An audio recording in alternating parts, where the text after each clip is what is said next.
예수님께서 이 땅에 오셨고 나를 위해서 당시 최고 무서운 형벌이었던 십자가 처형의 길로 한 걸음씩 한 걸음씩 나아가고 계십니다. 어제 우리가 함께 나눈 말씀에서는 제자의 배신으로 예수님께서 잡히시는 장면을 우리는 묵상해 보았습니다. 그리고 오늘 함께 읽은 본문에서는 예수님께서 붙잡히시고 가장 먼저 안나스에게 끌려가는 말씀으로 시작되고 있는 것을 보게 됩니다.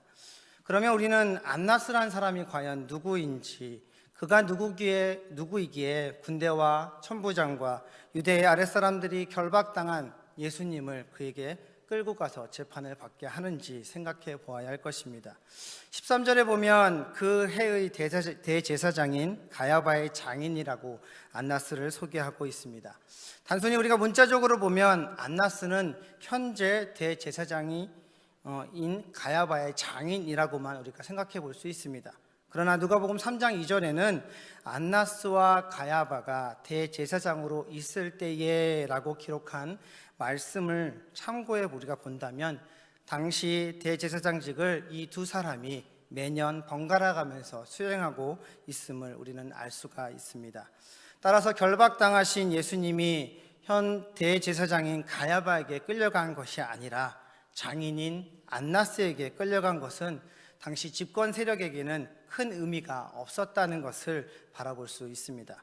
가야바가 재판을 하든지 안나스가 재판을 하든지 그들이 원하는 것은 오직 예수님을 공개적으로 죽이는 것이 목적이기 때문이었습니다. 유대의 전통으로 대제사장직은요, 사실상 종신직입니다. 주의 깊게 우리가 말씀을 보다 보면 19절을 시작하면서 대제사장이라고 적고 있는 말씀을 보게 됩니다.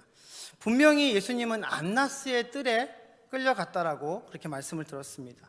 현재 대제사장은 가야바입니다. 그런데 예수님은 안나스의 뜰에 있습니다.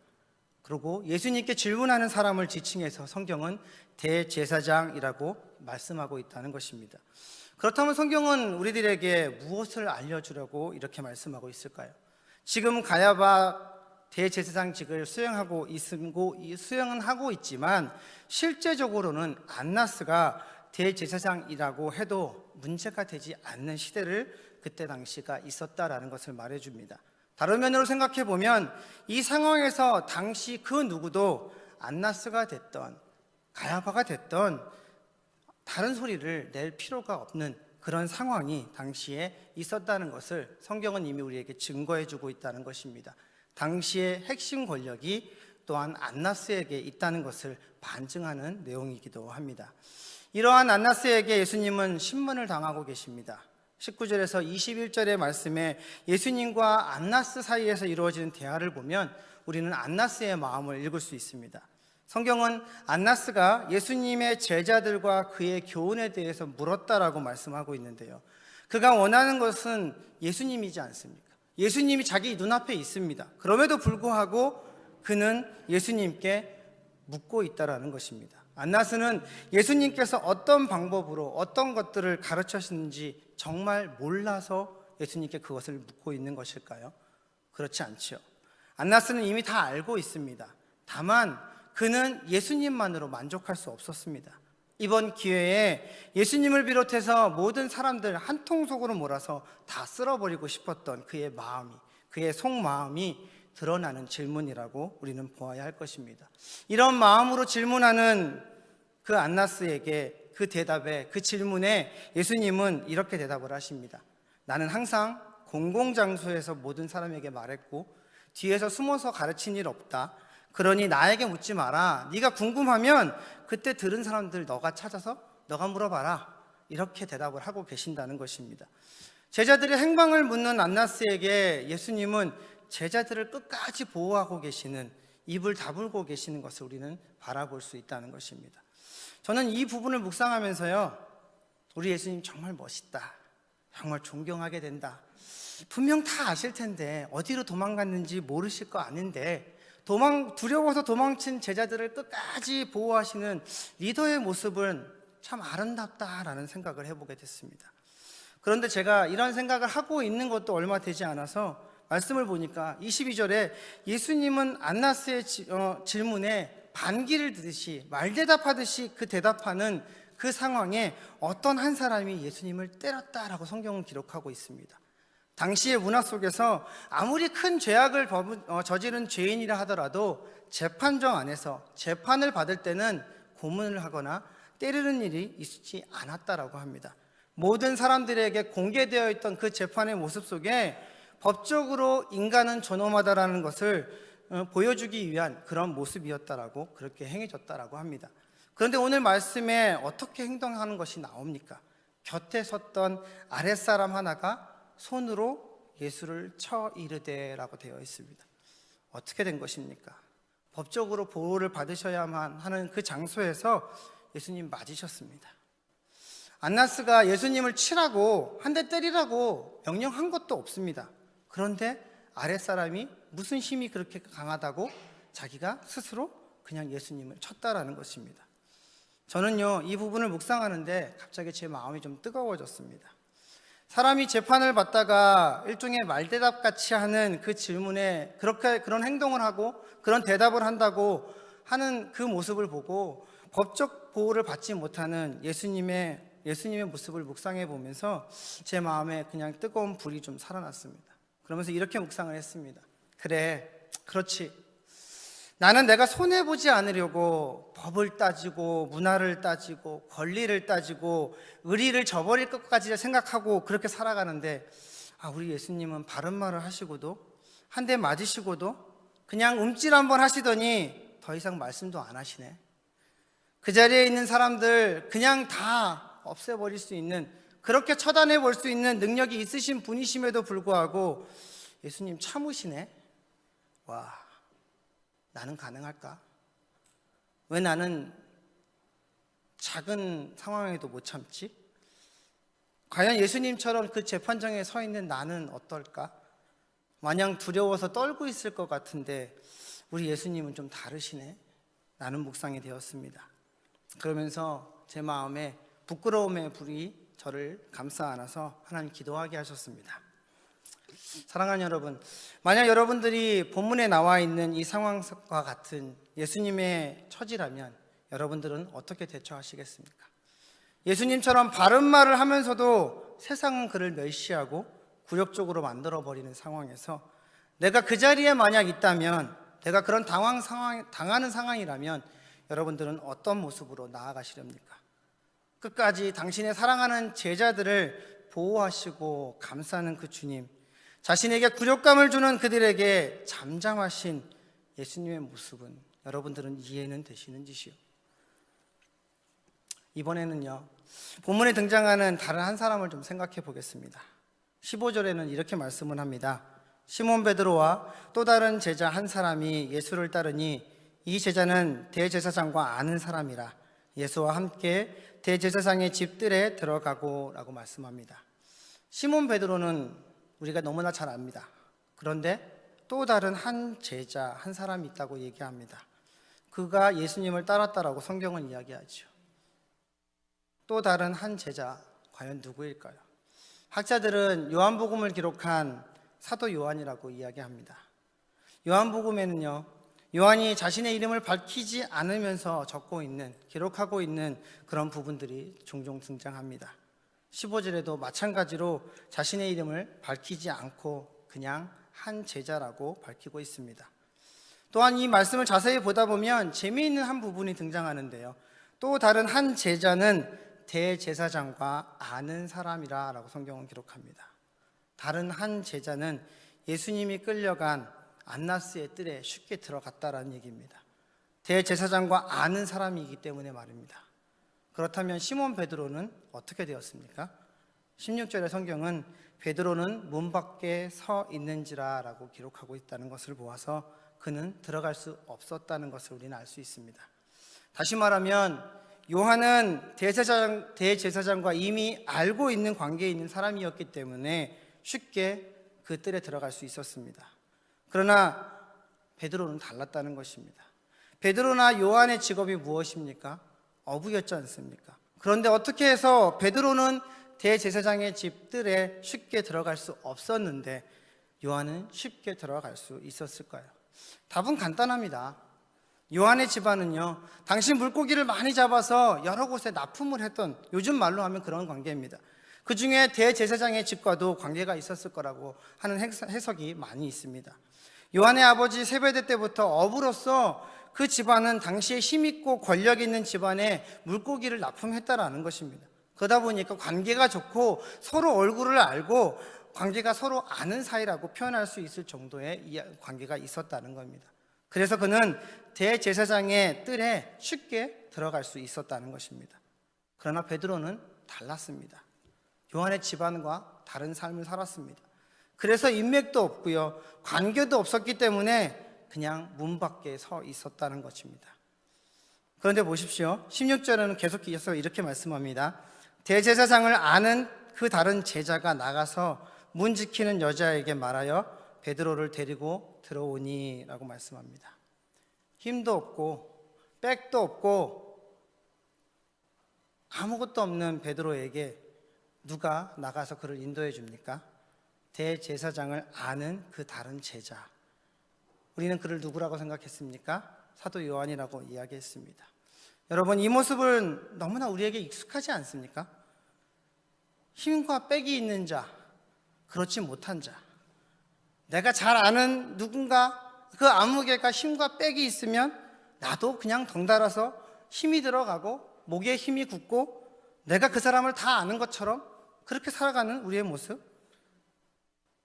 누군가 능력이 있고 그 유명인을 만나는 것이 어려운데 누군가 그 사람을 알아. 내가 아는 누군가가 그 사람을 알아. 그렇다면 그 사람이 초대한 잔치에, 그런 파티에 쉽게 초대도 받고 같이 가서 인사도 하고 서로 눈도장을 찍는 모습.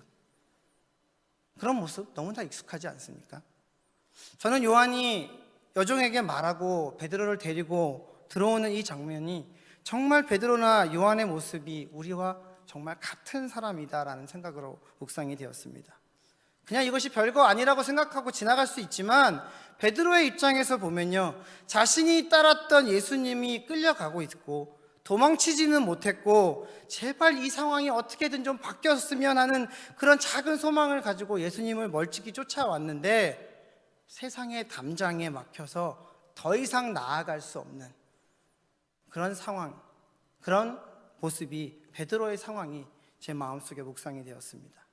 불과 몇 시간 전까지만 해도 예수님을 붙잡으러 온 사람들을 향해서 칼을 뽑아서 그 중에 말고라는 사람의 귀를 잘랐던 용감한 베드로였지 않습니까? 그런데 예수님과 다른 제자들 앞에서 그는 어떤 모습들을 했었습니까? 과거에 살아계신 하나님의 아들입니다 라고 고백까지 하면서 나아갔던 사람입니다.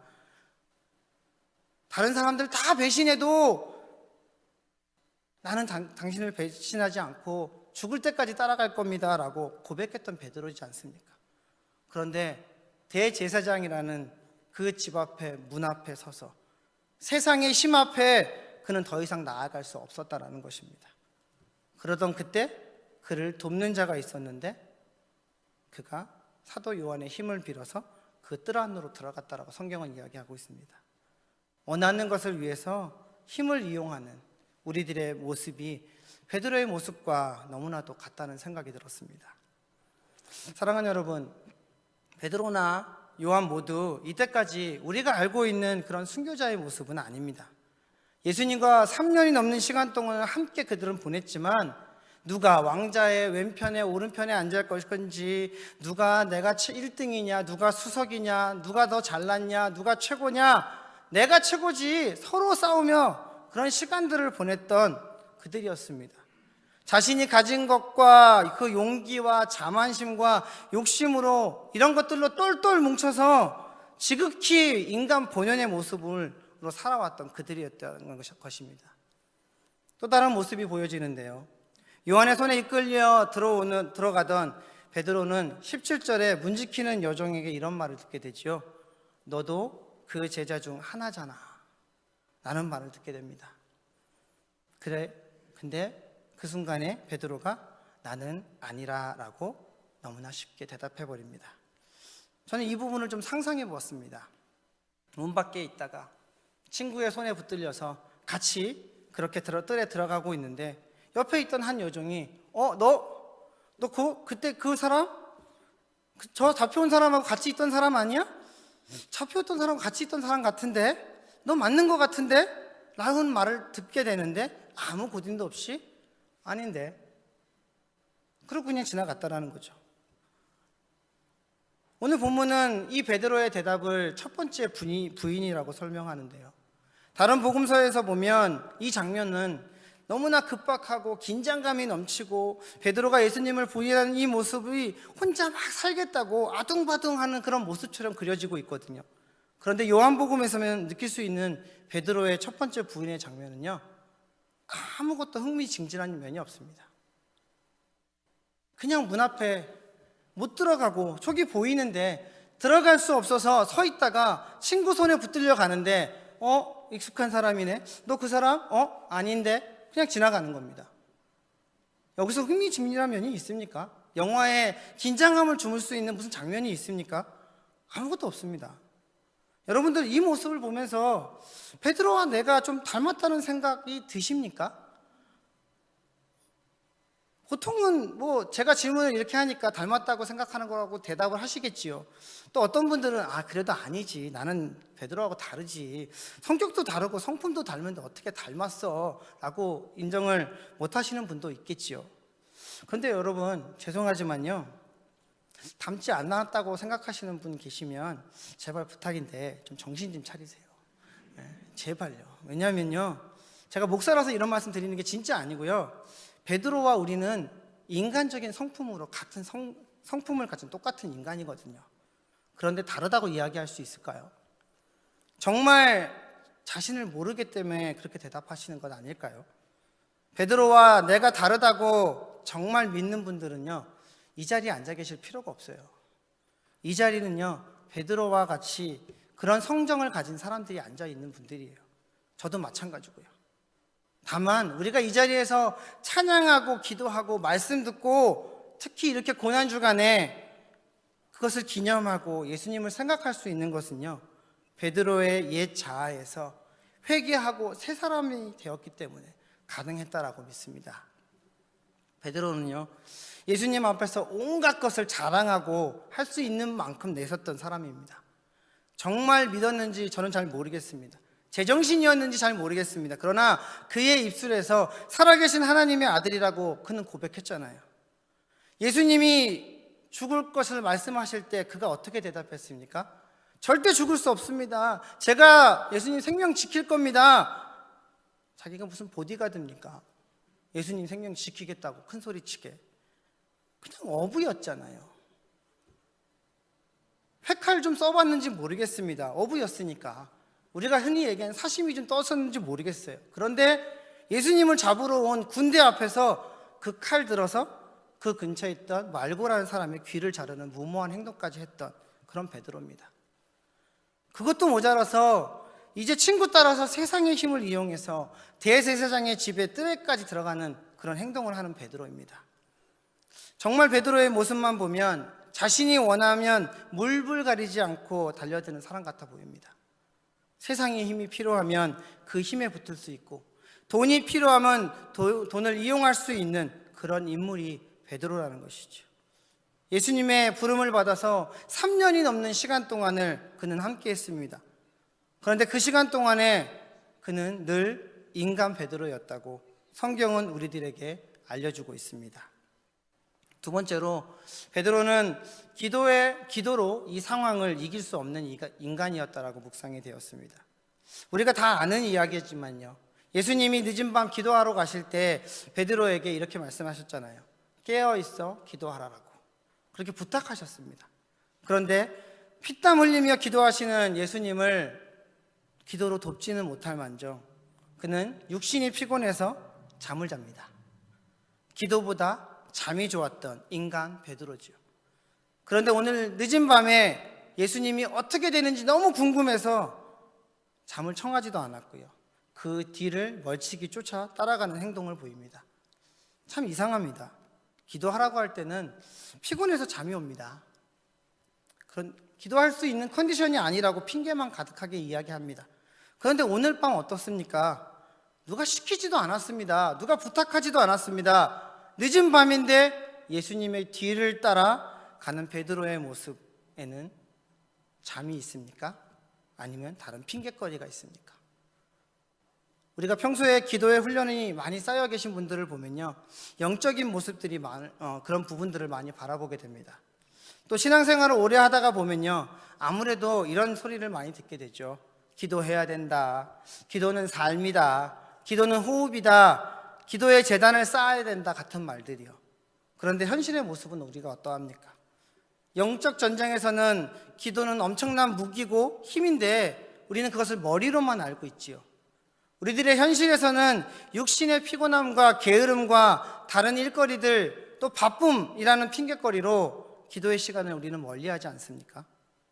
저는 베드로의 모습에서 기도하지 못해서 오는 인간 본연의 모습을 생각해 보게 됐습니다. 아까도 말씀드린 것처럼 베드로는 기도하라고 할 때 잠을 잔 사람입니다. 예수님과 함께 살아가는 그 시간들 동안에 많은 경험들을 했던 그였지만 영적인 생각보다는 육적인 생각이 앞섰던 모습이 그에게 나타나고 있음을 보게 된다는 것입니다. 세상의 힘을 더 의지했고요, 자신의 것을 더 자랑했고요, 어떻게든 예수님께 잘 보여보려고 나아가던 베드로의 모습이 기도하지 않는 자의 단적인 예라고 저는 묵상이 되었습니다. 지난 3월에 제가 참 사랑하고 존경하는 한국의 부산에 수영록교회 원로 목사님이셨던 고 정필도 목사님의 소천 소식을 뉴스로 접하게 됐습니다. 다른 많은 이야기들이 있지만요, 다 제외하고 저는 고 정필도 목사님의 목회와 그 삶의 모습에서 한 가지를 뽑으라라고 이야기한다면 그는 기도하는 자라고 소개하고 싶습니다. 무릎으로 하나님의 음성을 듣기를 좋아하셨고요, 무릎으로 개척하셨고요, 무릎으로 교회와 나라와 가정을 위해서 그렇게 살아오셨던 분이십니다. 대형교회가 됐기 때문에 그분을 자랑하기 위해서 말씀드리는 것이 아니라요, 진정한 기도자의 무릎 꿇음이 어떤 모습으로 이루어지는지, 이어가고 있는지 잘 보여지는 산 증거가 목사님의 삶이라고 저는 확신합니다. 그렇게 사셨기 때문에 마지막 가시는 그 시간까지도 기뻐서 기도하셨고 설교하셨고 조용히 하나님의 부르심을 받았다는 가족들이 전하는 소식을 좀 접했습니다. 2주 전에 우리 하나님의 부르심을 받으셨던 우리 박동훈 목사님의 아버지 고 박창수 장로님의 마지막 가시는 모습의 간증을 들으면서 참 감동을 많이 받았습니다. 정말 아름다운 믿음의 길을 자녀들에게, 예수 믿는 자는 어떻게 살다가 가야 하는지에 대한 그 마지막 떠나는 자의 모습을 믿는 자들에게 보여주셨다라는 것을 그걸 들으면서 저는 속으로요, 우리 박 목사님 너무 부러웠습니다. 왜냐면요, 부족하지만 지난 2월에 하늘로 먼저 보내드린 제 아버지 모습이 생각이 났기 때문입니다. 제 아버지는 그 박창수 장로님의 모습과는 비슷한 면을 찾을 수 없었기 때문입니다. 제가 기억하고 싶은, 가슴에 담고 싶은 제 아버지의 믿음의 모습은요, 그냥 이겁니다. 하나님께서 불쌍히 여기시고 많이 사랑하셨네라는 것입니다. 그래서 더욱 제 마지막 때 언제 죽을지, 언제 부르심 받을지 저도 모르지만 그 마지막 때의 모습이 두렵기도 하고요, 기도하면서 잘 준비해야겠다는 생각을 많이 해보게 됩니다. 베드로는 기도하지 않아서 변화되지 못했습니다.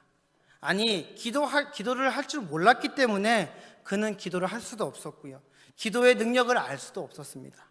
그래서 우리는 너무나도 인간적이었다는 것을 우리는 바라보아야 한다는 것입니다. 마지막으로요, 베드로는 경고를 무시하고 안일하게 생각을 했다는 것입니다. 17절에 여종으로부터의 첫 번째 경고를 듣게 됩니다. 이 사람 제자 중 하나가 아니냐? 라는 경고에 그는 스치듯이, 아무 소리를 못 들은 듯이 무시해버렸습니다. 그리고 18절에 그때가 추운 거로 종과 아랫사람들이 불을 피우고 서서 쬐니 베드로도 함께 서서 쬐더라 라고 말씀합니다. 베드로는 예수님이 자신을 3번 부인할 것이라는 그 말씀조차도 기억하지 못했습니다.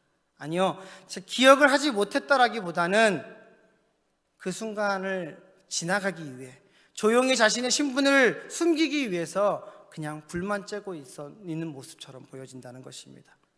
마가복음 14장 54절에는요, 베드로가 예수를 멀찍이 따라 대제사장의 집들 안까지 들어가서 아랫 사람들과 함께 앉아 불을 쬐더라 라고 말씀합니다. 첫 번째 질문이 날아왔을 때 그가 잠시 멈칫했을 수도 있습니다. 그러나 잘 피해갔습니다.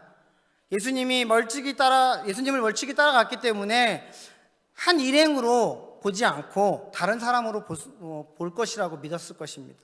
다른 종들과 함께 불을 쬐고 있었기 때문에 남들 눈에 띄지 않았을 것이라고 그는 믿었을 것입니다. 그런데 어떻게 됐습니까? 25절에 두 번째 질문이 날아듭니다. 시몬 베드로가 서서 불을 쬐더니 사람들이 묻되 너도 그 제자 중 하나가 아니냐? 베드로가 부인하여 이르되 나는 아니라 하니 라고 말씀합니다. 첫 번째 경고에 반응하지 못하고 안일하게 생각했던 그는 불 앞에서 다른 사람들과 두 번째 경고를 받게 되는데 그때도 그는 안일하게 그냥 부인으로 넘어갑니다. 그리고 이제 마지막 세 번째 경고가 또 날아듭니다. 이번에는 상황이 어떻습니까? 26절입니다. 대제사장의 종 하나는 베드로에게 귀를 잘린 사람의 친척이라 이르되 내가 그 사람과 함께 동산에 있는 것을 내가 보지 아니하였느냐라고 베드로에게 물었다는 것입니다. 너가 아까 내 친척 말고의 귀를 잘랐던 사람이잖아. 내가 그 말고의 친척인데 내가 또 거기 있어서 널 봤거든. 이렇게 질문하고 나왔다는 거죠. 그랬더니 이번에는 한결같이 베드로에 똑같이 부인합니다. 그리고 닭이 울었다라고 성경은 기록하고 있다는 것입니다. 사랑하는 여러분, 베드로가 세 번 예수님을 부인하는 장면을 우리는 많이 참 읽었고요, 많이 들었고요, 많이 느꼈습니다. 그런데 우리가 베드로의 부인을 생각하는 이 장면, 아까 말씀드린 것처럼 요한복음이 아닌 다른 복음서에서는 무언가 급박하고 두렵고 막 무언가 나를 잡아먹기 위해 달려드는 사자들과 대치하는 상황 같은 그런 모습으로 표현되고 있는 다른 복음서를 우리는 먼저 떠올리지만 요한복음은 그렇게 말하고 있지 않다는 것입니다. 적어도 베드로에게는 말입니다. 마태복음이나 다른 복음서들이 이야기하는 것과 다르게 요한복음에서는 너무나 자연스럽게 그냥 묻고 답하는 그런 모습으로 보여주고 있다는 것입니다. 그렇기 때문에 우리는 이 상황에 처한 베드로를 좀 주목해 볼 필요가 있습니다. 베드로가 처한 상황이 전쟁 포로가 되어서 신문당하는 중입니까? 베드로가 예수님처럼 지금 잡혀서 결박당해서 직접 신문을 당하고 있는 죄인의 처지입니까? 그렇다고 주위 사람들이 예수님을 제자들을 찾겠다고, 그 제자들을 잡아 죽이겠다고 막 눈을 크게 뜨고 쳐다보고 잡기 위해서 돌아다니고 있는 그런 상황에 숨어있는 베드로의 모습입니까? 아니라는 것이죠. 그런데 베드로는 한 구경꾼처럼 그렇게 행동하고 있습니다. 아무것도 모르는 사람이 베드로를 본다면 그냥 대제사장의 집에서 일하는 종으로 보이게 그는 행동하고 있다는 것입니다. 그러면서 자신이 너무 잘 숨어 있다라고 그렇게 안일하게 대처하고 있다는 것입니다. 그런데 말입니다, 베드로는요, 이렇게 자연스럽고 어색하지 않은 이 상황 속에서 첫 번째 경고도, 두 번째 경고도, 세 번째 경고도 예수님 말씀을 기억하지 못했습니다. 첫 번째 경고가 왔을 때 오히려 잘 넘어갔다, 다행이다, 들킬 뻔했다 라는 식으로 생각했을 수도 있습니다. 종들과 함께 추워서 불을 쬐고 있는데 일정한 거리를 두고 있고 어두웠기 때문에 자신의 얼굴이 드러나지 않을 거라고 믿고 두 번째 경고가 날아왔을 때 그는 또 이렇게 잘 넘겼다. 야, 진짜 큰일 날 뻔했다. 들켰으면 어떻게 할 뻔했어? 더 조심해야겠네. 이런 생각을 했을 수도 있습니다. 그리고 마지막 세 번째 경고가 날아왔을 때 아까 당신이 말고의 길을 잘랐을 때 내가 너 봤거든? 다 봤는데 내가 누구냐고? 나 말고의 친척이야. 그래서 그 자리에 있었어. 그렇게 날아온 경고의 메시지에도 그는 두렵거나 회피하지 않고 그 상황만 빨리 지나가게 모면해버리는 베드로의 모습을 우리는 바라보게 된다는 것입니다. 첫 번째 경고에 멀찍이라도 예수님을 따라왔던 그의 열심이라면요, 예수님의 말씀이 생각났을 수도 있습니다. 그런데 그는 무시해버렸습니다. 두 번째 경고에 예수님이 어떻게 될까 애만 궁금했던 베드로는 너무나도 자연스러운 그런 모습으로, 행동으로 안일하게 그냥 부인이라는 그런 모습으로 대처해버리고 맙니다. 그리고 마지막으로 예수님과 함께 있었던 것을 아는 증인이 나타났음에도 불구하고 그는 끝까지 부인으로 마무리해버립니다. 베드로의 이러한 경고를 무시하는 모습, 대처하지 못하는 모습을 보면서 나와 너무나 같다는 모습을 다시금 묵상해 보게 됩니다. 자세히 다 설명을 드릴 수는 없지만요, 제가 아내와 미국에 와서 유학생으로 시작하면서 저의 삶에서 저는 하나님의 경고를 참으로 많이 무시하고 안일하게 대처했던 시간들이 있었습니다. 베드로처럼 너무나 세상적이었고요, 계산적이었고요, 욕심과 눈치로만 살아가던 저에게 하나님은 몇 번의 경고의 메시지를 주셨습니다. 그런데 여러분, 제가 그때 그 경고를 들었을까요? 제가 들었으면 이런 간증 안 하겠죠, 그렇죠? 그때는 듣지도 못했고요, 이해도 못했고요, 알지도 못했습니다. 예수님을 3번씩이나 부인했던 그 주어졌던 그 경고에도 불구하고 베드로는 예수님을 끝까지 부인하는 행동으로, 그가 알았다면, 듣고 깨달았다면 베드로도 그렇게 살지는 않았을 것입니다. 하나님의 경고를 무시하거나 듣지 못하니까, 안일하게 대처하니까 결국 피를 보게 됩니다. 저 같은 경우에요, 어떤 사람들은 작은 돈이라고 이야기할 수 있습니다. 근데 유학생이었던 저와 저희 아내에게는 큰 돈을 한순간에 날려버리는 일도 겪었고요, 서류 문제가 꼬여서 마음고생, 몸고생도 해봤고요, 아파트 이사를 해야 되는데 제가 노티스를 했는데 그 증거가 사라져버렸습니다. 결국 제가 잘못한 걸로 해서 페널티를 왕창 내는 일도 경험해 보았고요, 내 계획대로 이사 계획을 쫙 짜서 이사를 먼저 하고 딱 했는데 다시 이사를 가야 되는 상황이 벌어지는 바람에 계약이 끝나기 전에 이사를 해야 돼서 결국 아파트에 큰 돈을 페널티로 내야 하고 다시 이사를 했던 그런 경험도 있습니다. 어떤 프로그램에 제가 참석했는데 그 프로그램에 제 몸은 동참해 있는데 제 눈과 마음은요, 그 프로그램에 뭔가를 잘하고 무엇을 잘못하고 여기는 뭐가 좋고 이런 것들을 판단하고 지적질할 것들을 찾느라고 분주했던 저에게 어느 순간 집회 저녁에 저에게 기도하는 중에 하나님의 음성으로 너 잘났다, 너가 나를 평가하냐? 라고 하시면서 혼을 내셨던 그런 경험이 저에게도 있습니다. 저의 작은 경험들이었지만요, 저는 하나님의 경고의 음성에 안일하게 반응하고 그렇게 대처함으로 인해서 어려움을 많이 겪었던 시간들이 있었습니다. 아마 여러분들도 그런 시간들이, 그런 경험들이 있을 것이라고 생각합니다. 사랑하는 여러분, 여러분들에게 있어서 이 고난주간의 의미는 어떤 의미로 다가오고 계십니까? 여러분들에게 있어서 십자가에서 흘리신 그 사랑이라는 의미는 어떤 의미이십니까? 여러분들은 죽음의 순간까지 그 끝까지 사랑과 믿음의 모습을 보일 자신은 있으십니까? 여러분들은 예수님처럼 살아가고 계십니까? 아니면 베드로처럼 살아가고 계십니까? 십자가의 길을 가신 예수님을 기억하면서 저와 여러분들은 최소한 베드로와 나는 같은 사람이었구나라는 그런 고백이 있었으면 좋겠습니다. 인간 베드로였기에 순교자 베드로가 될 수 있었기 때문입니다. 인간 베드로 때문에, 인간 이진수 때문에, 인간 아무개 때문에 죄 없으신 예수님이 그 고통스러운 십자가의 길을 걸어가셨고 죽으셨습니다. 인간 나 때문에 말입니다. 사랑하는 여러분, 저와 여러분들은 더 이상 베드로가 아님을 저는 믿고 확신하고 살아가고 있습니다.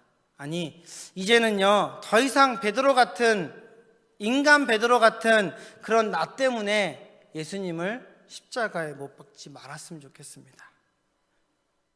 저와 여러분들은 회개를 통해서 예수 그리스도의 십자가에서 흘리신 그 보혈 때문에, 사망 권세를 이기시고 살아나신 그 사건 때문에, 그것을 믿음으로 고백함으로 인해서 저희는 인간 베드로에서 순교자 베드로의 삶을 살아가고 있다고 믿기 때문입니다. 이번 고난 주간이 다시금 저와 여러분들에게 순교자의 길, 십자가의 길을 걸어가게 하는 그런 은혜의 시간이 되기를 간절히 축복합니다. 죽음의 순간이 저와 여러분들을 두렵게 하고 억누르기가 할지라도 믿음으로 예수 권세를 힘입어서 승리하는 저와 여러분 되시기를 예수님으로 간절히 축복합니다.